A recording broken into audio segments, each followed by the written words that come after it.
People everywhere are starting to listen to him. He's going on French, British, Italian, Japanese television. This is the Wide World of Weingarten.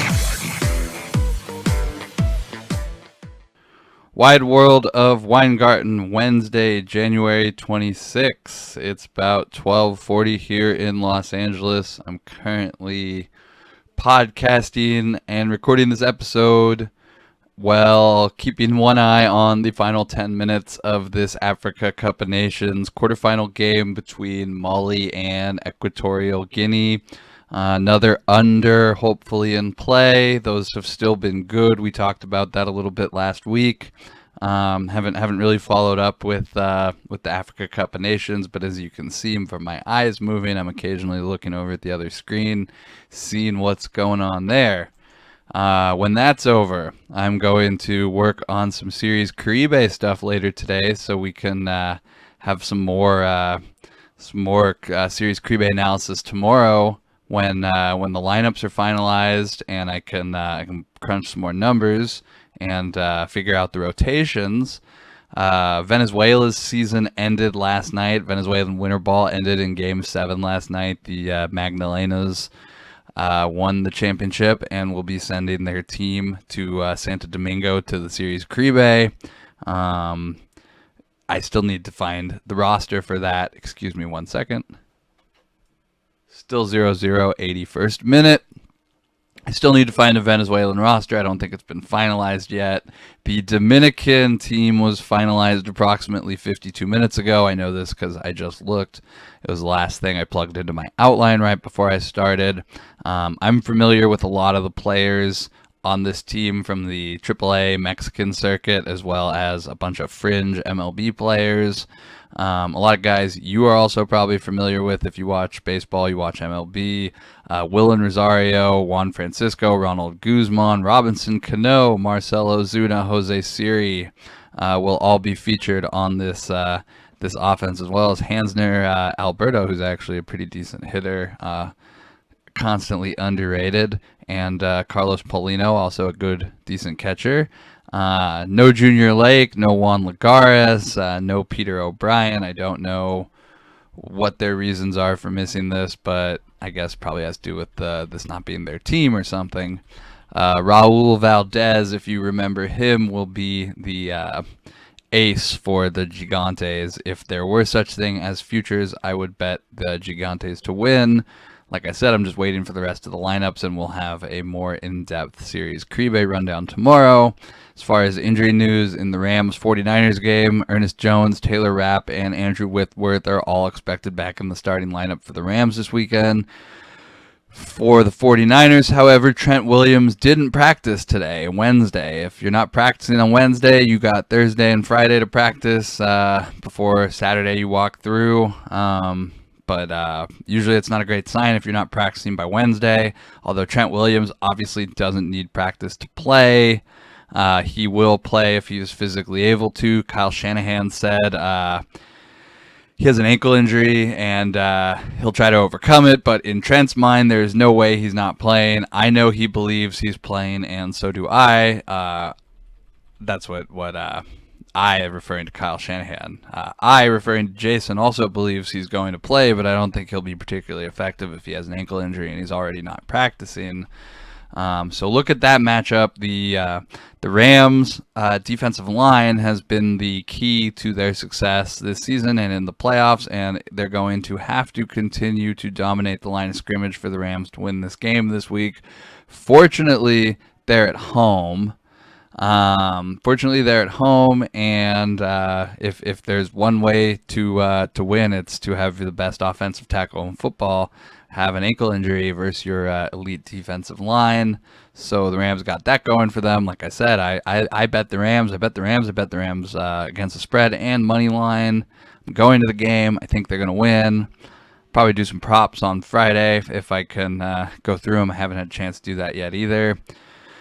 But yeah, really not great for the 49ers that their offensive tackle is not practicing. Their best offensive tackle, one of the best players on team, protector of Jimmy Garoppolo, clearer of running lanes for 49ers running backs. Really needs to get healthy as quick as possible. Still 0-0, 84th minute. The PGA Tour is underway this week. Farmers Open at Torrey Pines just teed off about 2-3 hours ago. I noticed Ricky Fowler currently tied for third early at 4 under. He was 150 to 1 pre tee off. I almost mentioned him yesterday, and then I was like, nah, I'm going to skip it. I don't think I'm going to give out Ricky Fowler 150 to 1. So nice to see him starting strong. He's a guy who fell off and still has some form to regain. Maverick McNeely, one of my favorites. Hopefully it's McNeely week. He is currently at 3 under through 8. See his odds dropping a little bit. I don't have my golf odds live up next to me, so I can't tell you what's going on there. But he is 3 under through 8. Hopefully he continues to improve. Dustin Johnson, Xander Schauffele, John Rahm all at 2 under, and Justin Thomas also off to a quick start, already at 4 under, quickly gaining on Rahm as the live favorite. Another birdie likely will make Thomas the live favorite before the end of round 1. Another favorite of mine near the top of the leaderboard, still available around 80 to 1, maybe 66 to 1, depending on where you're getting the stuff live. Sashit Thigala from Pepperdine, recently acquired his PGA Tour card, Korn Ferry graduate. I believe, I have to check on that, but I believe he's a Korn Ferry graduate with a PGA Tour card. 4 under, if you could still grab a big number on him after round 1, like 66 to 1, if he can hold that 4 under, he's a decent bet. I like him a lot. But that's PGA. It's already underway. It ends on Saturday for 2 reasons. One, not to compete with the NFL championship games on Sunday, but also to afford a lot of the players an extra travel day, as they will be flying to Saudi Arabia next weekend. Many of the top players will be skipping Pebble Beach and going to the Bone Saw Invitational in Saudi Arabia next weekend.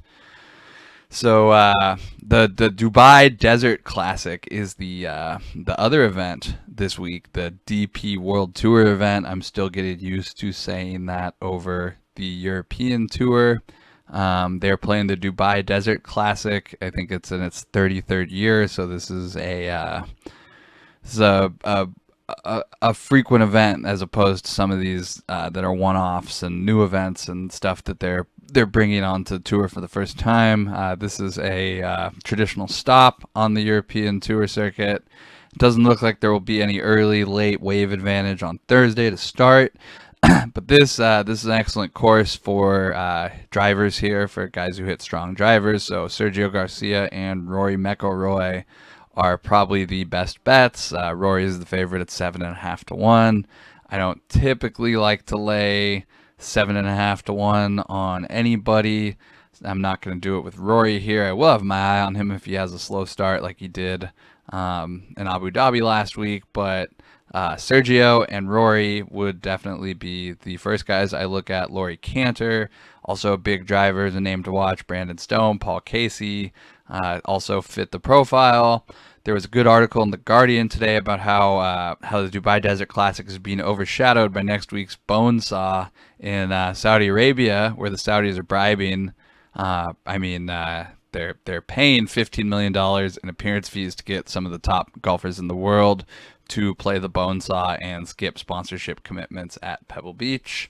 Rory made a good point that carries over to handicapping for next week when these opening odds come out.